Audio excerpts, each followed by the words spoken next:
Satuan Reserse Kriminal Polres Ogan Ilir berhasil mengamankan seorang wanita bernama Ritawati, 49 tahun, warga desa Seri Kembang II, Kecamatan Payaraman, Kabupaten Ogan Ilir. Diamankannya wanita yang bekerja sebagai pengangkut barang di pelabuhan yang ada di Kepulauan Riau ini gara-gara dugaan tindak pidana perdagangan orang di wilayah hukum Polres Ogan Ilir. Kapolres Ogan Ilir AKBP Andi Baso Rahman mengungkapkan, tersangka diamankan saat sedang berada di Desa Seri Kembang II, Kecamatan Payaraman, Kabupaten Ogan Ilir, dalam beberapa waktu yang lalu. Adapun 7 korban dugaan TPPO yang dilakukan tersangka Ritawati, yakni berinisial AF, AL, IN, SR, RSM, FT, dan NT. Seluruh korban merupakan warga Kecamatan Payaraman, Kabupaten Ogan Ilir. Lebih kurang ada 4 orang korban masih memiliki hubungan keluarga dengan tersangka. Dari 7 korban yang berhasil teridentifikasi oleh Satreskrim Polres Ogan Ilir, pihaknya sudah berhasil menyelamatkan 1 orang korban berinisial AF dan sudah dipulangkan ke keluarganya. Menurut AKBP Andi Baso, peristiwa ini mulanya terjadi pada bulan Juni 2023 lalu di Desa Seri Kembang II, Kecamatan Payaraman, Kabupaten Ogan Ilir.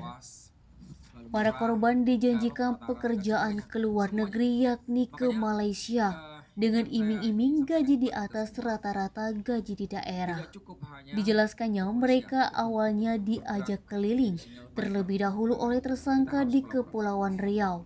Setelah itu, korbannya dipertemukan dengan orang yang ingin mempekerjakannya saat berada di pelabuhan.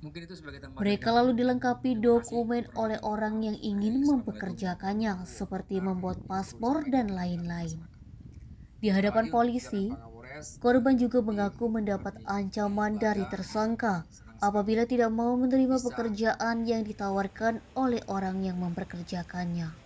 Ancaman korban akan ditinggal dan tidak akan diantar pulang kembali ke desanya. Setelah korban bekerja dengan majikannya, antar korban dan tersangka memiliki perjanjian, di mana 3 bulan gaji pertama akan diambil oleh tersangka. Ditambahkan AKBP Andi Baso, seluruh wanita yang menjadi korban dugaan TPPO oleh tersangka bekerja sebagai pembantu rumah tangga. AKBP Andi Baso juga memastikan tidak ada korban yang bekerja sebagai pekerja seks komersil.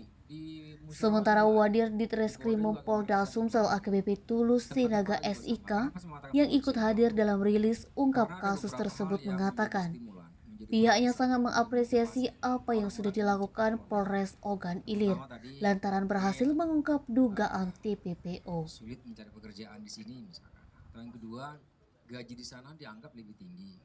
Lalu yang ketiga, ada cara-cara Eti, yang Sumek.co dianggap gampang melaporkan. untuk